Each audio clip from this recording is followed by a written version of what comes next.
আসসালামু আলাইকুম।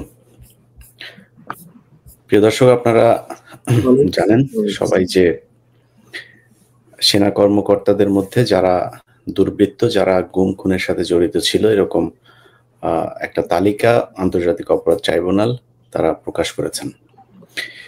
এবং সেটার প্রেক্ষিতে নানান নাটকীয়তার পরে আপনারা দেখেছেন ২ দিন আগে সেনাবাহিনী ISPR এর মাধ্যমে তাদের সংবাদ বিজ্ঞপ্তিতে সংবাদ সম্মেলন করেই জানিয়েছেন যে তাদেরকে সেনা হেফাজতে নেওয়া হয়েছে। এর মধ্যে ১৫ জন আছেন, বাকিদের পাওয়া যায়নি। ১৫ জন এসেছেন এবং মেজর জেনারেল কবিরকে নিয়ে নানান নাটকীয়তা এর মধ্যে আপনারা শুনেছেন। তিনি তামাবিল হয়ে পালিয়ে গিয়েছেন, এমনটাও শোনা গিয়েছে। অনেকে বলেছেন তিনি এখনো যেতে পারেন নাই।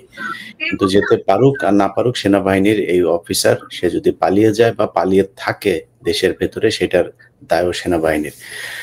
তো আজকে যে কারণে আমরা গুরুত্বপূর্ণ এই লাইভটি করতে এসেছি সেটা হচ্ছে যে আপনাদের সাথে ওয়াকার, সে যে মানে জন্মগতভাবেই যে সে যে আওয়ামী লীগ মিথ্যাবাদী এবং দেশ বিরোধী, সেটার প্রমাণটা আপনাদেরকে দেখানোর জন্য, জানানোর জন্যই আসা। সে তার ISPR এর মাধ্যমে বলেছেন, ISPR এর যদি সংবাদ সম্মেলনটার একটা পার্ট আপনাদেরকে বলি, জনাব স্যারের প্রতি সম্মান রেখেই বলছে। স্যার বলেছেন যে আমরা ব্রিগেড মেজর জেনারেল কবির তিনি বাড়ি থেকে বের হয়েছেন তার আইনজীবীর সাথে কথা বলার জন্য, আলাপ করার জন্য, এটা বলে তিনি বের হয়েছেন। তারপরে তিনি আর বাসায় আসেননি। মেজর জেনারেল কবির কোথায় আছেন, কিভাবে গিয়েছেন, এটা সেনাবাহিনী জানে। পুরো মিথ্যা কথা বলেছেন। তার চেয়ে সবচেয়ে বড় মিথ্যা কথা সেটা হলো যে আসামিদেরকে তারা বলছে সেনা হেফাজতে নেওয়া হয়েছে, সেনাবাহিনীর কোনো মামলায় তিনি আটক হয় নাই, সেনাবাহিনীর কোনো তদন্তের কারণে তাকে আটক করা হয়নি। তাকে সুনির্দিষ্টভাবে আটক করা হয়েছে গুম খুনের অভিযোগ থাকার প্রেক্ষিতে।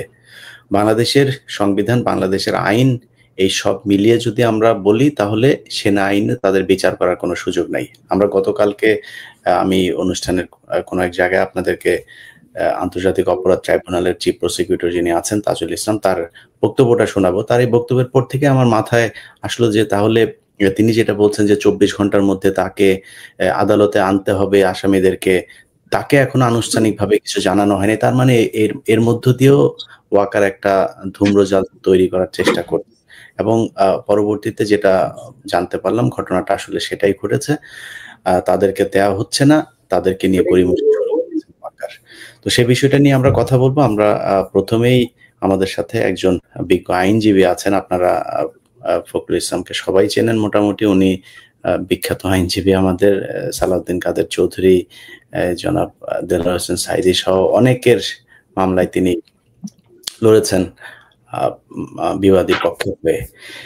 ফখরুল ভাই, আমি আপনার কাছে প্রথমেই যাই যে ধরেন আমাদের যে সংবিধানেও যে কথাটা বলা আছে যে কোনো আসামিকে যদি গ্রেপ্তার করা হয়, যে কোনো বাহিনীর দ্বারা যদি সে গ্রেপ্তার হয়, তাকে ২৪ ঘন্টার মধ্যে নিকটস্থ ম্যাজিস্ট্রেটের আদালতে তাকে নিয়ে যেতে হবে।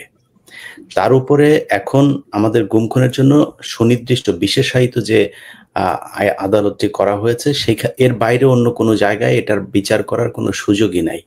সেই ক্ষেত্রে এই যে আসামিদেরকে ধরে রাখা হয়েছে এবং তাদেরকে হস্তান্তর করা হচ্ছে না, এমনকি যদি অনডকুমেন্টেড যদি কোনো কিছু বলা হয় যে তাজুল ইসলামকে, অর্থাৎ আন্তর্জাতিক অপরাধ ট্রাইব্যুনালকে জানানো হয়েছে যে হ্যাঁ আমরা গ্রেপ্তার করেছি, তারা আমাদের হেফাজতে আছে, এরকম কোনো কিছু আমি এই আপনাদের সাথে লাইভে সংযুক্ত হওয়ার আগেও একজনের সাথে কথা বলে কনফার্ম হলাম যে এখন পর্যন্ত তাদেরকে কোনো লিখিত কোনো কিছু জানান নাই। এটা আমাদের আইনের ব্যত্যয় হচ্ছে কিনা? ওয়েল, আমাদের সিআরপিসি এবং সংবিধানের বিধান অনুসারে কাউকে অ্যারেস্ট করার ২৪ ঘন্টার মধ্যে নিয়ারেস্ট ম্যাজিস্ট্রেট আদালতে সোপর্দ করতে হবে। এখন আমিও খুব সতর্কতার সঙ্গে লক্ষ্য করছি যে ক্যান্টনমেন্ট থেকে কি কি জাতীয় বক্তব্য প্রদান করা হচ্ছে। তবে তারা বলছেন যে তারা ১৫ জন সেনা অফিসারকে তাদের হেফাজতে নিয়েছেন, কিন্তু অন্যদিকে এদেরকে ২২ তারিখে এই আদালতে হাজির করার জন্য যে নির্দেশ দেওয়া হয়েছে, আমরা যদি ধরেও নিই সেনা হেফাজত, আমরা আইনজীবী মহোদয়ের কাছে আমরা একটু পরে আসি। যেহেতু এই ঘটনাটার সাথে ওতপ্রোতভাবে জড়িত ছিলেন আমাদের হাসিনুর রহমান বীর প্রতীক স্যার, আপনার কাছে যাই। আমরা তো নিশ্চয়ই আশা করেছিলাম, আমি আমার ব্যক্তিগত একটা বিষয় আপনাদের সাথে শেয়ার করি। আমি একটা ভিডিও তৈরি করেছিলাম, আমি ভিডিওটা রেকর্ড করেছিলাম একদম সেনাবাহিনীকে প্রচন্ড রকমের প্রেস করে, যে তাদেরকে ধন্যবাদ, এবং সেনাবাহিনী আশা করি এর মাধ্যমে তারা তাদের ভুলগুলো শুধরে তারা জনগণের পক্ষে দাঁড়াবে।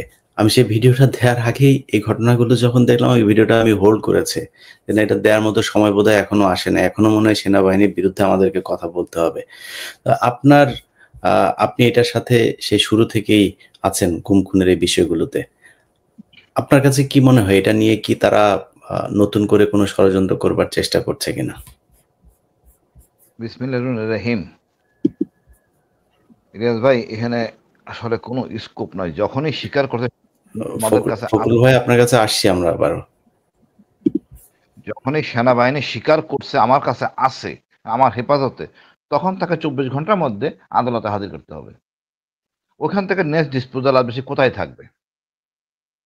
আদালত বলে নাই যে স্যার যেটা বললেন ব্রিগেডিয়ার হাসান নাসির স্যার, যে 54 নম্বর ঘরটাকে সেল ঘোষণা করা হয়েছে। আদালত তো নিয়ে যাওয়া হয় নাই, নেওয়ার পর আদালত বলবে তাকে জেলে নেওয়া হোক। আদালতের সম্পূর্ণ এখতিয়ার। আদালত যদি মনে করে না বীরের কাজ করছে এই সেনা কর্মকর্তারা, জঙ্গি দমন করে শেষ করছে, জঘন্যতম কাজটা বীরের কাজ, তারা চাইলে আদালত ইচ্ছা করলে 5 স্টার হোটেলেও রাখতে পারে, কোনো সমস্যা নাই। আদালত সিদ্ধান্ত নিবে তারা কই যাবে। এনে তাজুল ভাইয়েরও কিছু করার নাই, আমাদেরও কিছু করার নাই, সেনাপ্রধানও কিছু নাই। সেনাপ্রধান না নেওয়া মানে হলো গিয়ে আইনের ব্যত্যয় ঘটতেছে। এই আইনের ব্যত্যয় ঘটা এটাও একটা অপরাধ, এবং ভালো অপরাধ। 24 ঘন্টার মধ্যে না নিলে তাকে যে কোনো ধরনের দণ্ড দিতে পারে আদালত। এই দণ্ড এমনও হইতে পারে এরকম জেনারেল কয়টা খালি খালি বাড়ি চলে যাবে। যেই দিন রায়টা ঘোষণা হয়েছে ওই দিন থেকে কারো চাকরি নাই, 15 জনে যারা চাকরিরত ছিলেন। সুতরাং তারা আর সেনা কর্মকর্তা না। তাদের প্রোটোকল কি হবে সেটা জিজ্ঞেস করতে পারে, বরখাস্ত না অবসর, তাও দেওয়া হয় নাই। এখন জেনারেল ওয়াকার এত বিজ্ঞ কেমনে হলো আমি জানি না, তার কে এগুলি বুঝাইতেছে, বিপদ ডাকতেছে। তবে যেহেতু স্যার বললেন যে 54 নম্বর বিল্ডিং কে ঘোষণা করা হয়েছে, এই ঘোষণা দায় দায়িত্ব খরচ কে বহন করবে? এটা তো বহন করার কথা হোম মিনিস্ট্রির, অর্থাৎ জেল কর্তৃপক্ষ, আইজিপি প্রিজন, এবং ওইখানে গার্ড থাকবে আইজিপি প্রিজনের, নো সেনাবাহিনীর গার্ড। জেল কোর্টের নিয়ম কারণে ওখানে প্রযোজ্য হবে যদি এটা করে থাকে 54 নম্বর বিল্ডিংটা। বাট আমি মনে করি দুঃখজনক। আমি প্রথম থেকে ছিলাম, আমি একটা কালকে রাতে মেসেজ পেলাম আর্মি স্যারের বিষয়। আর্মি স্যারকে যে অফিসারটা সহজমিনে যে গ্রেপ্তার করে নিয়ে আসা হয়েছিল সেটা হলো বিডিআর এর ওই জেনারেল আমিন। তার হয়তো 3 দিন পর মনে রিটায়ারমেন্টে যাবে। এখন এফডিতে ছিল একটা, সে পালানোর চেষ্টা করতেছে, তার নাম ড্রপ করছে। আসলে আইন কানুন মোতাবেক এই অফিসাররা কোনোদিন, বহুবার জিজ্ঞেস করা হয়েছে আইসিটিতে নিয়ে ইন্টারোগেশনে, কোনো কথা বলে নাই। এখন যদি তারা এখানে থাকে কোনো কথা না বলে, এ দায় দায়িত্ব হোম মিনিস্টার নিতে হবে। অর্থাৎ ঢালাও বিচার হবে। ঢালাও বিচারটা কি হবে? যে কম অপরাধ করছে সে বেশি দণ্ড পেয়ে যাবেন। কারণ আপনারা তো অনুতপ্ত হন নাই, সেনাবাহিনী অফিসাররা অনুতপ্ত হয় নাই, এবং সেনাবাহিনীর এই যে একটা গর্হিত কাজ এটা বিশ্বাসই করে না, মনে করে দায়িত্ব পালন করছি। এই জায়গায় হলো সমস্যা। আপনারা খেয়াল করছেন কিনা, আইজিপি, আমাদের পুলিশের আইজিপি, সে কিন্তু কোনো সুবিধা পায় নাই, জেলে আছে। কি এমন রত্ন এরা আমাদের দেশ কাজ, মানে এই অপরাধ করার জন্য তারা এখানে থাকবেন? তাদের অপরাধ ক্রাইম এগেন্স্ট হিউম্যানিটি। একটা হলো অপরাধ দেশের জন্য অপরাধ, যেটা হলো জেনারেল রেজাকুল হায়দার দেশের জন্য কাজ করতে দেয় অপরাধ যদি করে মানে তাকে তো আমরা ছাড় দেইনি। আর জেনারেল হারুন সেনাপ্রধান ছিলেন, ব্যক্তিগত অপরাধ। জেনারেল রেজাকুল হায়দারকে আমরা সুবিধা দিলাম না, এরা করছে দলের জন্য অপরাধ। ইলিয়াস ভাই, এরা করছে দলের জন্য জঘন্যতম অপরাধ। এই অপরাধের ধরনটা হলো গিয়ে মারাত্মক। তোরা এটা তো ইনে মিনে বলা কিছু নাই। তারপরে বলবো ইলিয়াস ভাই অপরাধ করছেন না জানা বা না বুঝে, আদেশ পায় না করছে, আমরা আর্মির লোকরা আদেশ মানি, যাচাই করি না। কিন্তু আপনারা কি অনুতপ্ত না এখনো? এত কিছুর পরও কি আপনারা অনুতপ্ত না? মানে আমি লজ্জিত যে আপনারা এখন অনুতপ্ত হচ্ছে না, জনগণের কাতারে জনগণের পাস বুঝতেছেন না। আপনি যদি এই ক্যান্টনমেন্টের ভিতরে রাখেন, ছাত্ররা যদি কালকে আন্দোলন শুরু করে, তখন তো হোম মিনিস্টারের এসে টান পড়বে, তার পদত্যাগ চাই, তখন কই যাবে? এইগুলি বলা সিদ্ধান্ত নাই। হোম মিনিস্টার ওই গেজেট আদেশ করতে পারেন না, এটা অবৈধ আদেশ। এটা বিচারক বলবেন কোথায় থাকবে কি থাকবেন না, যদি কোনো সুবিধা দিতে হয়, অন্য কেউ না। এটা অ্যাবসলিউট বিচারক, এটা জুডিশিয়ালি ম্যাটার, এটা এক্সিকিউটিভ ব্রাঞ্চে মানে যারা ক্ষমতা প্রয়োগ করে তাদের ক্ষমতা না। যাই হোক ভাই, আমি মনে করি এটা আরো নেগেটিভ রিপারকেশন হবে। প্রতিদিনই এরকম চলবে, সেনাবাহিনীর বিরুদ্ধে সেনাবাহিনীকে জনগণের সামনাসামনি দাঁড় করে দিচ্ছে। আমার এত মনে খায়েশ কোন এদেরকে রাখার জন্য আমি জানতে চাই ওয়াকারের কাছে। উনি আমি এই প্রসঙ্গে একটু বলতে পারি? হ্যাঁ ভাই বলেন, ভাই বলেন। জি, আপনি একটা একটা করে দেখুন। 7 খুনের আসামিদেরকে সঙ্গে সঙ্গে চাকরি থেকে বরখাস্ত করার পরে ওই নারায়ণগঞ্জের আদালতে গিয়ে হাজির করানো হয়েছে। 21শে আগস্টের মামলায় ব্রিগেডিয়ার রহিম সাহেব এবং মেজর জেনারেল রাজ্জাকুল হায়দার সাহেবকে পুলিশের হেফাজতে নিয়েছে। 10টা অস্ত্র মামলায় একই রকমের কার্য করা হয়েছে। এই ক্ষেত্রে যাদেরকে সেনা হেফাজতে নেওয়া হয়েছে তাদেরকে কিন্তু সঙ্গে সঙ্গেই এই আন্তর্জাতিক অপরাধ ট্রাইব্যুনালে হাজির করে আন্তর্জাতিক অপরাধ ট্রাইব্যুনাল মানবতা বিরোধী অপরাধের জন্য যে আদেশ প্রদান করতেন, অন্যান্য আসামিদেরকে যেরকমের করেছে আগে, যেমন সালাউদ্দিন কাদের চৌধুরী সাহেবকে নিয়ে এসে অন্য মামলায় সোনারেস্ট করে এই ট্রাইব্যুনালে নিয়ে আসছেন। নিয়ে আসার পরে ট্রাইব্যুনাল তাদেরকে ডিটেনশন দিয়ে জেল হাজতে পাঠিয়েছে। এখন আপনি দেখুন,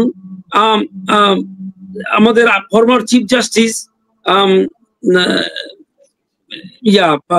ফরমার চিফ জাস্টিস হলো না খায়রুল হক সাহেবকে জেলখানায় রেখেছে, ফরমার আইজিপি কে জেলখানায় রেখেছে। তো ওনারা আজকে একজনে একটা ফেসবুকে কমেন্ট করেছে যে ওনারা কোথার নন্দদুলাল যে ওনাদেরকে একটা সেনা হেফাজতে রেখে এখন বিভিন্ন রকমের প্রোটেকশন দেওয়ার চেষ্টা হচ্ছে। সেটা এই ফেসবুক ঘাটলে আজকে অনেকেই একই রকমের মন্তব্য করেছে।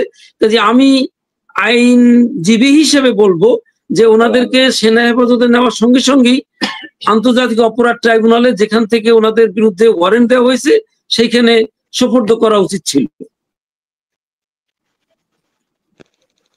না জি, আমাদের বিচারক যদি এখন ডেকে এডজুটেন্ট জেনারেল বা সেনাপ্রধান, আপনি মনে আছে কিনা বিএনপি সময় আইজিপি কে ফাইন করা হয়েছিল মাত্র 2000 টাকা, চাকরি চলে গেছে, এখন তাদের সেই অবস্থা যাচ্ছে। এটা এমন কিছু হইয়া জানে রত্নরা তাদেরকে সেপারেট ট্রিটমেন্ট দিতে হবে। They has to follow the normal rule. আমার মনে আছে শহীদুল হক, ওই আইজিপি সাহেবের নাম ছিল শহীদুল হক। ওই পর্যায়ে যাচ্ছেন ওনারা বিচারকের হাত কত লম্বা, চেয়ার পান নাই। খালেদা জিয়া হাসিনার ব্যাপারে এটা সেপারেট কেস। ইনারা এই ট্রিটমেন্ট পাবেন নাকি দেশের জন্য করছেন না দলের জন্য করছেন? আর কি কাজটা করছেন? জঘন্যতম মানবিক অপরাধ।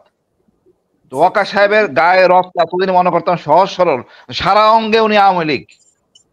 এই যে কটা জেনারেল তার সাথে জড়িত সব কটাকে বাড়ি পাঠাইতে হবে, এ রাখা যাবে না। এদের দিয়ে নির্বাচন করা যাবে না, পরিষ্কার সব কথা। এদের দিয়া ইলিয়াস ভাই নির্বাচন করানো যাবে না। এরা দুষ্ট এবং এরা মানে অপরাধী। সুতরাং এদেরকে দিয়ে আমরা নির্বাচন করি না এবং এর দেশের জন্য ক্ষতি হবে। স্বরাষ্ট্র উপদেষ্টা বিতর্কিত হলেন যদি করে থাকেন এই কাজটা। ধন্যবাদ ভাই। না, এটা যে তারা যে বিচার করতে পারে না এটার প্রমাণ তো তারা আগেই রেখেছে। হাসান নাসির, ব্রিগেডিয়ার জেনারেল হাসান নাসির, আপনি এখনো কিছু বলেন নাই, বলেন। আপনার প্রিয় সেনাবাহিনীর সেনাপ্রধান যা করছে কেমন লাগছে আপনার কাছে? আনমিউট করেন স্যার, আনমিউট করেন। জেনারেল ওয়াকার বলেছিল যে ডক্টর ইউনূসকে সে বুকে পাথর বেঁধে মেনে নিয়েছে। আমার মনে হচ্ছে আমার বুকটাই পাথর হয়ে গেছে, আমার বুকে পাথর আর বাধা লাগে নাই। গত কয়দিন ধরে বা গত 1 বছর 2 মাস ধরে যে কার্যক্রমগুলো হচ্ছে, আমার নিজের বাহিনী, যে বাহিনীতে আমি সসম্মানে চাকরি করে এসেছি, হাসিন যে অবদান এই বাহিনীতে রেখে এসছে, শুধু এই বাহিনী না, পুলিশ, র্যাব সবখানেই আমরা যেভাবে দেখছি বাহিনীর অধপতন, প্রতিটা ক্ষেত্রে গত আগস্টের সেই সময়কার দাবি যদি জেনারেল ওয়াকার মেনে নিত, আজকে কিন্তু সশস্ত্র বাহিনী বা সেনাবাহিনীকে এইরকম লজ্জাজনক পরিস্থিতি ফেস করতে হতো না। কিন্তু সেনাবাহিনী প্রধান এবং তার সাঙ্গপাঙ্গ যেহেতু তারা আমাদেরকে তাদের শুভাকাঙ্ক্ষী মনে করে নাই, তারা তাদের পূর্বতন যারা মাস্টার ছিল, পলিটিক্যাল মাস্টার, তাদের অ্যাডভাইসে তারা চলছে এবং তাদের যারা ল্যাসপেন্সার এখনো সরকারে আছে তাদের কথা মতো চলে কিন্তু আজকে তার এই অবস্থা। এবং সশস্ত্র বাহিনীকে একটা জনগণের সাথে 18 কোটি জনগণের সাথে একটা বাহিনীকে কিন্তু আলাদা করে দাঁড় করেছে। এই যে আলাপগুলো অলরেডি হয়েছে সেটা কিন্তু যথেষ্ট, যে যেখানে একজন প্রধান বিচারপতি তার সিরিয়াল ওয়ারেন্ট অফ প্রেসিডেন্সে সে 4 নম্বরে, আর একটা কর্নেল কোথায় সে, and he is not a colonel now, he is dismissed colonel. Warrant issue হওয়ার সাথে সাথে কিন্তু যখনই শোন অ্যারেস্ট সাথে সাথে হি ইজ ডিসমিসড। তা একটা ডিসমিসড কর্নেল হোক আর জেনারেল হোক, তাকে কোন প্রাধিকারে সেনাবাহিনী এই একটা বিল্ডিং এর মধ্যে রেখে সাবজেল ডিক্লেয়ার করতে চাচ্ছে? এটা একটা অনৈতিক কাজ। এটা যদি এফজিসিএম কোর্ট মার্শাল হতো, যে সেনা কোর্টে বিচার হচ্ছে, তাদেরকে জেলে হস্তান্তর করা হয় না, সেনাবাহিনীর ভিতরে একটা স্থানকে।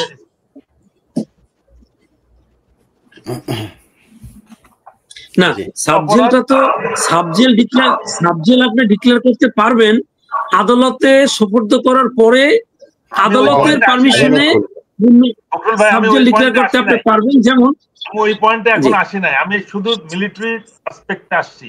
যদি এটা মিলিটারি অ্যাক্টের আওতায় বিচার হতো, সেই ক্ষেত্রে ক্যান্টনমেন্টের ভিতরে এটা রাখা হয়, তাদেরকে কখনো সিভিল কাস্টডিতে রাখা হয় না।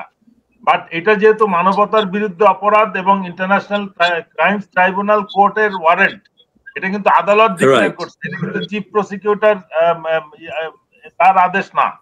আদালতের ডিক্লেয়ার্ড আদেশের পরিপ্রেক্ষিতে সেনাবাহিনী নিশ্চিত করেছে যে তারা অ্যারেস্ট করছে 15 জনকে, এবং আদালতের আইন অনুযায়ী, দেশের আইন অনুযায়ী, যেটা সবাই অলরেডি বলেছেন, 24 ঘন্টার মধ্যে পুলিশ কাস্টডিতে তাদেরকে হ্যান্ড ওভার করতে হবে।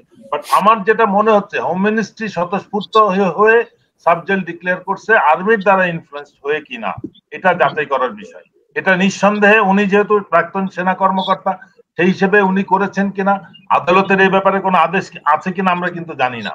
তাহলে আদালতে তারা রিপোর্ট করার পরে তারা কোথায় থাকবে এবং সেটাকে সাবজেল করা হবে না জেলের ভিতরে রাখা হবে, এটা তো আদালতের কোর্টের মধ্যে ডিসিশনটা হবে। কোন পরিপ্রেক্ষিতে এটা হলো, এটা নিশ্চয়ই এটা আমাদের জনগণের জানার অধিকার আছে। আমরা কিন্তু এই দাবিটা করতেছি এখন জনগণ, আমি কিন্তু জনগণ হিসেবে জানতে চাচ্ছি, একজন ন্যায় বিচার প্রার্থী বাংলাদেশের নাগরিক। এই প্রসঙ্গে আমি একটু বলি, একজন আসামি যখন আদালতের আওতাধীন থাকবে, তার ওয়েলফেয়ার বলতে তার যদি কোনো চিকিৎসা লাগে, তার অন্যান্য যদি কোনো অসুবিধা হয়, পরিবারের সঙ্গে দেখা করা ইত্যাদি, জেল কোডে যে রকমের আছে, সেই অনুসারে আদালত আদেশ করতে পারবেন। যেমন আপনাদের মনে থাকবে নিশ্চয়ই 2007-8 সালে ম্যাডাম খালেদা জিয়াকে, তারা তো এখনো কোর্টে রিপোর্ট করে নাই, ওই পর্যায়টা আসবে তো এক্স্যাক্টলি। আমি আপনার সঙ্গে একমত হই, সে কথাটা বলছি যে তাদের ওয়েলফেয়ারটা আদালত লুক আফটার করবে। এইটা হোম মিনিস্ট্রির বিষয় আপাতত নয়, কারণ তারা তো এখন আদালতের কাঠগড়া পেরিয়ে, চৌকাট পেরিয়ে আদালতের মধ্যে আসে নাই তো এখন পর্যন্ত। কাজেই তাদের ওয়েলফেয়ারটা কে দেখাশোনা। থ্যাংক ইউ, এইটা হলো আমার পয়েন্ট। আমার হলো স্ট্রিক্ট কথা যে একজন, তারা যখন ওয়ারেন্ট হয়েছে, তাদেরকে ওই আদালতে সোপর্দ করে আদালতের কাছে বলতে হবে যে আমরা ওনাদেরকে হসপিটালে রাখতে চাই, পিজি হাসপাতালে রাখতে চাই, ইত্যাদি ইত্যাদি, অন্য যে রকমের ব্যবস্থা আছে সেইটা করতে হবে। কিন্তু সেটা অন্য জিনিস। পিজি হাসপাতালে ভালো থাকার ব্যবস্থাও আছে, সেটাও হইতে পারে হয়তো। যেমন দেলোয়ার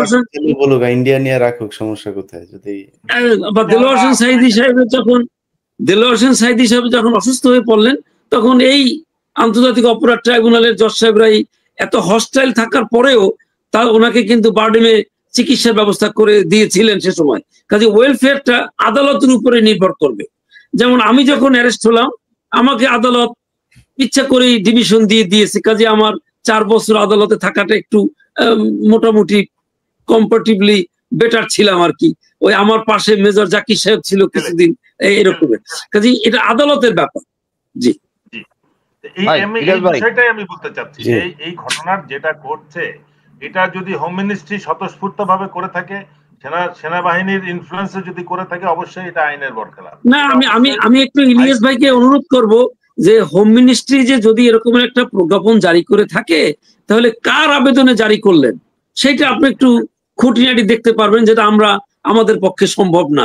কারণ আপনি দেখি অনেক সুন্দর সুন্দর জিনিস বের করে নিয়ে আসেন, যেটা আপনি তো যাদেরকে বললেন, ধরেন আইএসপিআর যেটা বললো যে তাদেরকে সেনা হেফাজতে নেওয়া হয়েছে, মানে সেনা হেফাজতে নেওয়া হয়েছে, তো মানে সেনাবাহিনী তো তাদের বিরুদ্ধে মানে সুমোটো কোনো কিছু তো করে নাই।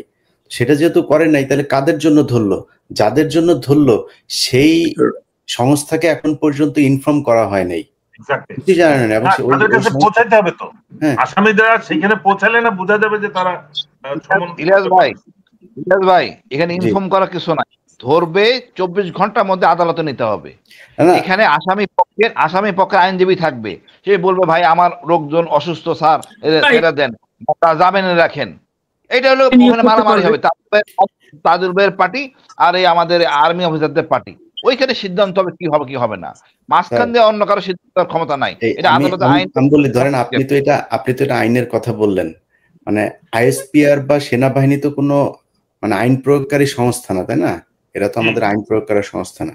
আচ্ছা, এখন আইএসপিআর যখন বললো যে আমি একজন আসামিকে ধরেছি, আপনি বললেন আমি ধরেছি, যেই সংস্থার ধরার কথা তাদের কাছে আপনি জানান নাই, তাদেরকে কিচ্ছু বলেন, এটা হচ্ছে একটা জাস্ট জাতিকে আইওয়াশ করা যে এদেরকে আমরা এই করা হয়েছে, এটা নাথিং এলস। আপনি যদি নাকি ধরে থাকেন তাহলে তাকে তো জানাইতে হবে অ্যাটলিস্ট। যখন জানাবেন তখন সেটা আমি প্রসিডিউরের ভেতরে ঢুকলাম যে ওকে ঠিক আছে, এখন আপনাকে 24 ঘন্টার মধ্যে আসতে হবে। আইএসপিআর বললো যে আমরা তাদেরকে হেফাজতে নিই, আইএসপিআর কে? না, আইএসপিআর সেটা বলার কেউ না। আইএসপিআর নিজস্ব কোনো বিষয় যদি তারা বক্তব্য দিতে সেটা দিতেই পারে, কিন্তু আমি মনে করি যে আইনগতভাবে তারা এখানে ফাঁক রেখেছে, যেটা আমরা বলছি যে কন্টেম্প্ট অফ কোর্ট বা এই ধরনের কোনো কিছুতেও যেতে চাই, সেই ক্ষেত্রে আমাদেরকে মানে জানতে হবে যে এই আসামিগুলো আসলেই কোন সংস্থা আটক করেছে। আসলে এখন পর্যন্ত তারা আটক হয় না, এবং আমি খুব বেশি সারপ্রাইজ হব না যদি নাকি তাদেরকে 2 দিন পরে আইএসপিআর ফোন করে বলে যে আমরা তাদের এখানে রেখেছিলাম, ক্যান্টনমেন্টে রেখেছিলাম, ক্যান্টনমেন্ট থেকে তারা মাটি খুঁড়ে তারপর ভিতর দিয়ে কোথাও চলে গেছে। এটা বললেও খুব হাসাহাসির কিছু থাকবে না এখানে। না, তাহলে মানে আমি একটা জিনিস সবসময় একটু আশ্চর্য হই যে মানে আইন মানতে সমস্যা কোথায়? তারা যারা অপরাধ করেছে বলে অভিযোগ আসছে, তাদের আপনারা যদি হেফাজতে নিয়ে থাকেন, তাহলে তাজুল সাহেবকে ফোন করে বললে যে আমরা ওনাদেরকে হেফাজতে নিয়েছি, আপনার আদালতে কালকে আমরা ওনাদেরকে সোপর্দ করব, যাতে চৌকাট পেরিয়ে আদালতের মধ্যে ওনারা আসতে পারেন। তারপর আদালত সিদ্ধান্ত নেবে যে ওনারা কোথায় থাকবেন। এরপরে যদি কোনো তরফ থেকে একটা দরখাস্ত আসে ঠিক আছে ওনাদেরকে অমুক জায়গায় রাখা হোক এবং সাবজেল ডিক্লেয়ার করা হোক, সেটা আদালত সিদ্ধান্ত নেবে। কিন্তু মানে আইন না মানার প্রবণতাটা যে একটু বেশি মাত্রায় গিয়েছে, সেটা শেখ হাসিনার জমানার মতোই তো মনে হচ্ছে, ওনারা যা খুশি তাই করতে পারেন। সেটা আমার মনে হয় আইনের নিয়মের মধ্যে আনা উচিত, এটা আমার একটা অভিমত। আমার এই বিষয়ে যেটা একটা বক্তব্য, আমি হাসিন একটু বলি, এই বিষয়ে যেটা সব থেকে ভয়ঙ্কর বিষয় সেটা হচ্ছে যে যখন এটা কার্যকর হবে তখন পুলিশ হেডকোয়ার্টার থেকে একটা চিঠি আসবে, আমরা আমাদের আইজি এবং পুলিশ অফিসারদেরকে আলাদা একটা বিল্ডিং এর মধ্যে রাখতে চাই। সুপ্রিম কোর্ট থেকে একটা চিঠি আসবে, আমাদের চিফ জাস্টিসকে কোর্ট প্রেমিসেসে জেল ডিক্লেয়ার করে রাখতে চাই। সচিব যারা আছে তাদের একটা আসবে, সংসদ ভবন থেকে আসবে, আমাদের প্রাক্তন মন্ত্রী এমপিদেরকে আমরা রাখতে চাই।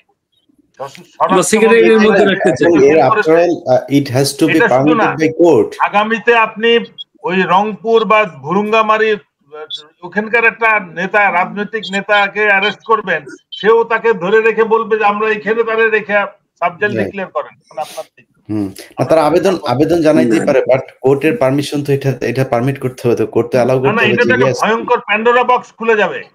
এটা কেবলমাত্র রাষ্ট্রপ্রধান বা সরকার প্রধানদের ক্ষেত্রে যে এক্সেপশনটা আছে, এরশাদের জন্য আছে, বেগম জিয়া এবং হাসিনার জন্য আছে। এটাকে আমার মনে হয় ওই লেভেলের পরে আনলেই it will open Pandora box, এবং যেটা ম্যানেজ করা কোনোভাবেই মানে দেশটা চরম বিশৃঙ্খলার মধ্যে চলে যাবে। এটা কোনোভাবেই অ্যালাউ করা যাবে না। এটাকে অবশ্যই যে প্রত্যেক আইন যেহেতু সবার জন্য সমান, এটা তারা বিচারের কাঠগড়া ফেস করে নির্দেশকে নির্দোষ প্রমাণ করে আসুক, তারপরে দরকার হলে সরকারের কাছে কম্পেনসেশন ডিমান্ড করবে যে আমরা নিরপরাধ হওয়া সত্ত্বেও আমাদেরকে আসামি করে জেলে রাখা হয়েছে। এরকম করলে তো বাংলাদেশের তাছাড়া ওনাদেরকে বিশেষ সুবিধা দেওয়ার তো কোনো কারণ নাই, এখন পর্যন্ত বলা হয় না যে ওনারা কেউ অসুস্থ, ওনারা অসুস্থ এরকমের কথাও তো কেউ জানে না। আমার তো মনে হয় ওনারা সার্ভিং আর্মি অফিসার্স, মানে ভেরি ওয়েল। ওইটা তো আলাদা কথা, বাট কোর্টে রিপোর্ট করার আগে, আসামিদেরকে কোর্টে প্রডিউস করার আগে কি করে সাবজেক্ট ডিক্লেয়ার হলো সেটা হচ্ছে সবথেকে বড়। রাইট, এইটা ইলিয়াস ভাই খুঁটিনাটি বের করতে পারবেন, আমি এটা দৃঢ় বিশ্বাস করি। এটা বের করার কিছু নাই ভাই, এটা অনুসন্ধান করার কিছু নাই। না, এটা হোম মিনিস্ট্রিতে বলতে হবে। আপনি যেহেতু খুব অনুসন্ধানী জার্নালিজমের মধ্যে আছেন, আপনার পক্ষে সমাজে আমি এটা পারবো না যাও না, এটা খুবই ট্রান্সপারেন্ট। জি আমি বলি, আমি ওখানে গেট থেকে আমি চলে এসেছি, ওইটা আমাদের বিজয় কেতনের পাশে যে অফিসার মেসটা 3 তলা রাখা হয়েছে, ওখানে মানে ওখানে রাখা আর্মি ডিউটি করতেছে, এটা নিয়ম কারণে। যখনই সাবজেক্ট ডিক্লেয়ার সম্পূর্ণ চলে যায় আইজিপি, মানে IGP prison, jail super, jail কারারক্ষী আসবে। এখন এর খাওয়া দাওয়া সব হবে কিন্তু ওই হোম মিনিস্ট্রির আন্ডারে, খাওয়া দাওয়া এক্সপেন্ডিচার সব এক্সপেন্ডিচার, কারেন্ট বিল, সবকিছু। কথা হলো না, এটা আমি একটু বলি, জেল কোড অনুসারে আসামিরা ওই কোর্ট যখন পাঠিয়ে দেয় তখন ওনাদের খাওয়ার টাকাটা আসে মানে ডিসির কাছ থেকে, ওখানে চার্ট দেওয়া আছে যে কি কি তারা পাবে, এবং পিসিতে টাকা। তারপরে আপনি তো ছিলেন মধ্যে, আপনি তো জানেন ডিসি তারপরে সিদ্ধান্ত নেয় যে কিরকম করায়, সবকিছু হবে কোর্টের পরে। Right, thank you. একই কথা বলছি, ওনারা যাবেন, বিচারক দাঁড়াবেন, তারপরে কথা, জামিনও দিতে পারেন বিচারক চাইলে।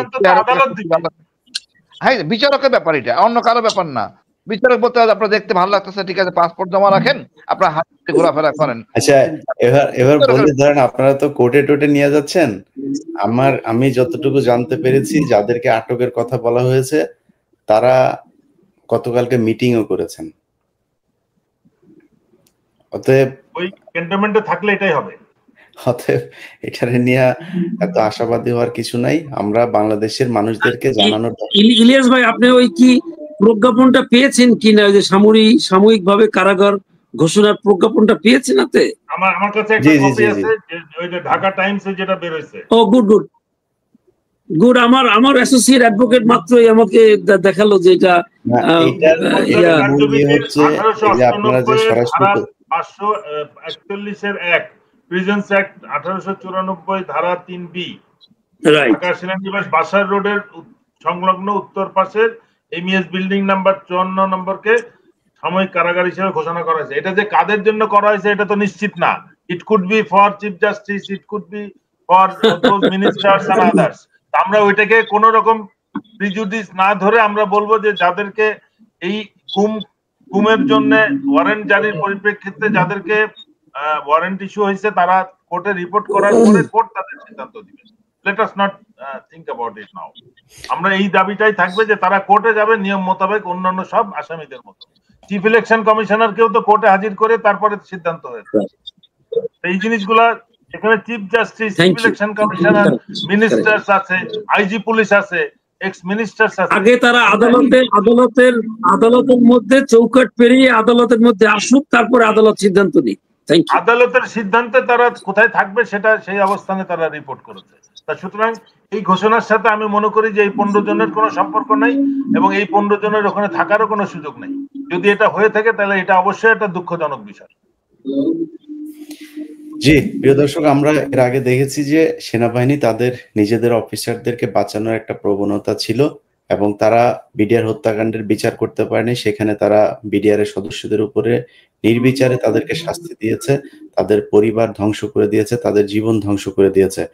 তনু হত্যাকাণ্ডের ঘটনা নিয়ে আমি কাজ করছি এবং সেটার তনুর পরিবার এবং যেই সেনাবাহিনীর কর্মকর্তারা এটার সাথে জড়িত, আমি আজকের এই অনুষ্ঠান থেকে বলে রাখি, মেজর জেনারেল এনায়েতকে কোনোভাবে দেশ থেকে বের হতে দিয়েন না। তার স্ত্রী, তার ছেলে, এরা তনু হত্যার সাথে জড়িত এবং আমি এটার সবকিছু এখন আমার হাতে আছে। আমি এই সপ্তাহের ভেতরে যে কোনো দিন আপনারা দেখতে পারবেন আমার ইউটিউব চ্যানেল এবং ফেসবুকে। তারা সবকিছু বলেছে। অতএব সেটাতে শুধু একটু আমি খুব চুম্বকাংশ বলে রাখি আপনাদেরকে, সেই হত্যাকাণ্ডের পর র্যাবের হেলিকপ্টার নিয়ে যে সেই ঘটনাস্থলের বেশ কিছু দূর জায়গার মাটি পর্যন্ত কেটে সেই হেলিকপ্টারে করে ঢাকায় নিয়ে আসা হয়েছে। কিছুদিন আগে গাজীপুরের যেই পুলিশ কমিশনার ছিলেন জনাব নাজমুল হক, তিনি তখন ওইখানকার সিআইডির এসপি ছিলেন। তিনি ওই মামলা নিয়ে তিনি কাজ করতে গিয়েছিলেন। তাকে প্রচন্ড রকমের অপমান করেছে এই সেনাবাহিনীর কর্মকর্তারা। শেষ পর্যন্ত খুব দ্রুত তাকে ওইখান থেকে বদলি করে দেওয়া হয়েছিল এবং সেটা নিয়ে সিআইডি কে কোনো কাজ করতে দেওয়া হয়নি। সিআইডি যখন জিজ্ঞাসাবাদ করতে চেয়েছে তখন সিআইডি কে বলা হয়েছে, তখনকার তৎকালীন সিআইডি প্রধান যিনি ছিলেন তিনিও চেষ্টা করেছেন এটাকে বিচার করার জন্য। তাদেরকে বলা হয়েছে আপনারা ক্যান্টনমেন্টে আসুন। কুমিল্লা ক্যান্টনমেন্টে নিয়ে যাওয়ার পরে কয়েকজন অফিসার দাঁড়ানো ছিল, বলছে আপনারা আমাদের সামনে জিজ্ঞেস করেন, কি প্রশ্ন করবে সেই প্রশ্নের মধ্যেও তারা বাধা দিয়েছে। আমি এই সব পক্ষের বক্তব্য নিয়েছি, কে কি করেছিল, কখন কি হয়েছিল সবকিছু আপনারা দেখতে পারবেন। অতএব সেনাবাহিনী ফেলুর তাদের নিজস্ব যেই কর্মকর্তাদের বিরুদ্ধে যে বিচার অভিযোগ আসে সেগুলোর বিচার করতে, তারা শুধু তাদের সৈনিকদের ক্ষেত্রে খুব তৎপর, সৈনিকদের বিচারের ক্ষেত্রে 16 আনা করে, এটা করেই তারা সবসময় দায় সারে। সো আমরা এই বিচারের জন্য বাংলাদেশ সরকারের যে আইন এবং আন্তর্জাতিক অপরাধ ট্রাইব্যুনালের যিনি চিফ প্রসিকিউটর আছেন তার উপরে আমাদের দেশবাসীর পূর্ণ আস্থা আছে। আমরা মনে করি যে তিনি যেভাবে বিচার করতে চাবেন, বাংলাদেশের আইন অনুযায়ী যে বিচারের যে বিধিমালা, যে নিয়ম দেয়া আছে সেই নিয়ম অনুযায়ী বিচার হবে। আমরা সেই বিচার দেখতে চাই। আমরা দেশের মানুষকে আজকে জানানোর জন্য মূলত এই আজকের এই লাইভ শোটা করা। আপনারা জেনে রাখুন যে ওয়াকার তাদেরকে ছাড়ার ক্ষেত্রেও নানান ধরনের টালবাহানা করছে। জি, আমাদের বিচারক যদি এখন ডেকে এডজুটেন্ট জেনারেল বা সেনাপ্রধান, আপনি মনে আছে কিনা বিএনপি সময় আইজিপি কে ফাইন করা হয়েছিল মাত্র 2000 টাকা, চাকরি চলে গেছে, এখন তাদের সেই অবস্থা যাচ্ছে। এটা এমন কিছু হইয়া জানে রত্নরা, তাদেরকে সেপারেট ট্রিটমেন্ট দিতে হবে। They has to follow the normal rule. আমার মনে আছে শহীদুল হক, ওই আইজিপি সাহেবের নাম ছিল শহীদুল হক। ওই পর্যায়ে যাচ্ছেন ওনারা বিচারকের হাত কত লম্বা, চেয়ার পান নাই। খালেদা জিয়া হাসিনার ব্যাপারে এটা সেপারেট কেস। ইনারা এই ট্রিটমেন্ট পাবেন নাকি দেশের জন্য করছেন না দলের জন্য করছেন? আর কি কাজটা করছেন? জঘন্যতম মানবিক অপরাধ।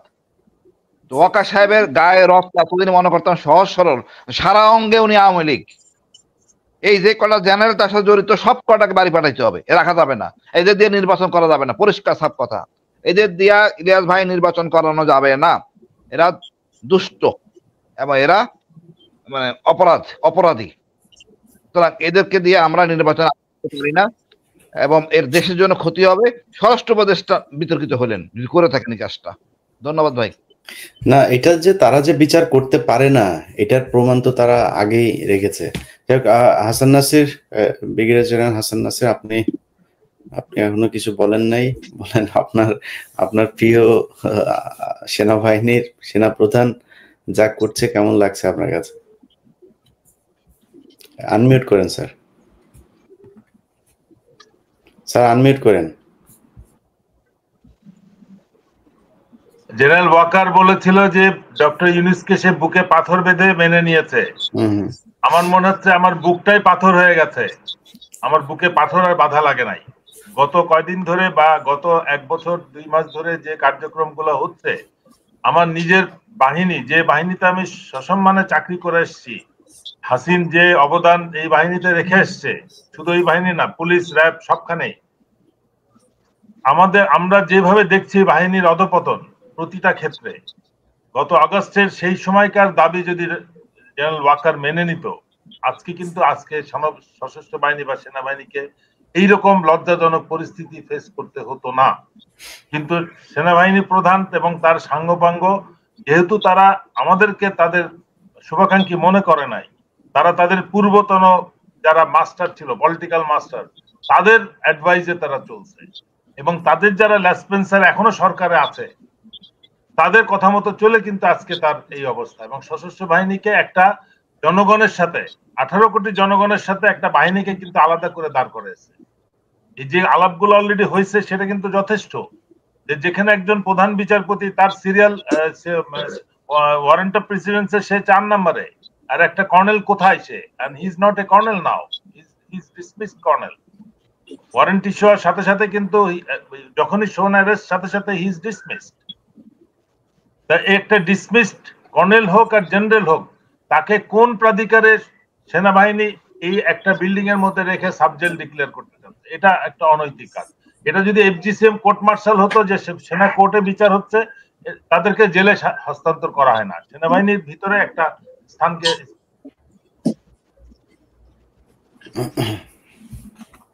না, সাবজেলটা তো সাবজেল আপনি ডিক্লেয়ার করতে পারবেন আদালতে সুপর্দ করার পরে, আদালতের পারমিশনে সাবজেল ডিক্লেয়ার করতে আপনি পারবেন। যেমন ওই পয়েন্টে এখন আসি নাই, আমি শুধু মিলিটারি অ্যাসপেক্টে আসছি। যদি এটা মিলিটারি অ্যাক্টের আওতায় বিচার হতো, সেই ক্ষেত্রে ক্যান্টনমেন্টের ভিতরে এটা রাখা হয়, তাদেরকে কখনো সিভিল কাস্টডিতে রাখা হয় না। বাট এটা যেহেতু মানবতার বিরুদ্ধে অপরাধ এবং ইন্টারন্যাশনাল ক্রাইমস ট্রাইব্যুনাল কোর্টের ওয়ারেন্ট, এটা কিন্তু আদালত ডিক্লেয়ার করছে, এটা কিন্তু চিফ প্রসিকিউটর তার আদেশ না। আদালতের ডিক্লেয়ার্ড আদেশের পরিপ্রেক্ষিতে সেনাবাহিনী নিশ্চিত করেছে যে তারা অ্যারেস্ট করছে 15 জনকে, এবং আদালতের আইন অনুযায়ী, দেশের আইন অনুযায়ী, যেটা সবাই অলরেডি বলেছেন, 24 ঘন্টার মধ্যে পুলিশ কাস্টডিতে তাদেরকে হ্যান্ড ওভার করতে হবে। বাট আমার যেটা মনে হচ্ছে, হোম মিনিস্ট্রি স্বতঃস্ফূর্ত হয়ে সাবজেল ডিক্লেয়ার করছে, আর্মির দ্বারা ইনফ্লুয়েন্স হয়ে কিনা এটা যাচাই করার বিষয়। এটা নিঃসন্দেহে উনি যেহেতু প্রাক্তন সেনা কর্মকর্তা, সেই হিসেবে উনি করেছেন কিনা, আদালতের এই ব্যাপারে কোনো আদেশ আছে কিনা আমরা কিন্তু জানি না। তাহলে আদালতে তারা রিপোর্ট করার পরে তারা কোথায় থাকবে এবং সেটাকে সাবজেল করা হবে না জেলের ভিতরে রাখা হবে, এটা তো আদালতের কোর্টের মধ্যে ডিসিশনটা হবে। কোন পরিপ্রেক্ষিতে এটা হলো, এটা নিশ্চয়ই এটা আমাদের জনগণের জানার অধিকার আছে। আমরা কিন্তু এই দাবিটা করতে চাই জনগণ, আমি কিন্তু জনগণ হিসেবে জানতে চাচ্ছি, একজন ন্যায় বিচার প্রার্থী বাংলাদেশের নাগরিক। এই প্রসঙ্গে আমি একটু বলি, একজন আসামি যখন আদালতের আওতাধীন থাকবে, তার ওয়েলফেয়ার, মানে ওয়েলফেয়ার বলতে তার যদি কোনো চিকিৎসা লাগে, তার অন্যান্য যদি কোনো অসুবিধা হয়, পরিবারের সঙ্গে দেখা করা ইত্যাদি, জেল কোডে যে রকমের আছে, সেই অনুসারে আদালত আদেশ করতে পারবেন। যেমন আপনাদের মনে থাকবে নিশ্চয়ই 2007-8 সালে ম্যাডাম খালেদা জিয়াকে, তারা তো এখনো কোর্টে রিপোর্ট করে নাই, ওই পর্যায়টা আসবে তো এক্স্যাক্টলি। আমি আপনার সঙ্গে একমত হই, সে কথাটা বলছি যে তাদের ওয়েলফেয়ারটা আদালত লুক আফটার করবে। এইটা হোম মিনিস্ট্রির বিষয় আপাতত নয়, কারণ তারা তো এখন আদালতের কাঠগড়া পেরিয়ে, চৌকাট পেরিয়ে আদালতের মধ্যে আসে নাই তো এখন পর্যন্ত। কাজেই তাদের ওয়েলফেয়ারটা কে দেখাশোনা। থ্যাংক ইউ, এইটা হলো আমার পয়েন্ট। আমার হলো স্ট্রিক্ট কথা যে একজন, তারা যখন এক ওয়ারেন্ট হয়েছে, তাদেরকে ওই আদালতে সুপর্দ করে আদালতের কাছে বলতে হবে যে আমরা ওনাদেরকে হসপিটালে রাখতে চাই, পিজি হাসপাতালে রাখতে চাই, ইত্যাদি ইত্যাদি, অন্য যে রকমের ব্যবস্থা আছে সেইটা করতে হবে। কিন্তু ইন্টারকন্টিনেন্টালে রাখতে চাই, সেটা না, সেটা অন্য জিনিস। পিজি হাসপাতালে ভালো থাকার ব্যবস্থাও আছে, সেটাও হইতে পারে হয়তো। যেমন ইন্ডিয়া নিয়ে রাখুক, সমস্যা কোথায়? যদি দেলোয়ার হোসেন সাঈদী সাহেব যখন অসুস্থ হয়ে পড়লেন, তখন এই আন্তর্জাতিক অপরাধ ট্রাইব্যুনালের জজ সাহেবরাই এত হস্টাইল থাকার পরেও ওনাকে কিন্তু বার্ডেমে চিকিৎসার ব্যবস্থা করে দিয়েছিলেন সে সময়। কাজে ওয়েলফেয়ারটা আদালতের উপরে নির্ভর করবে।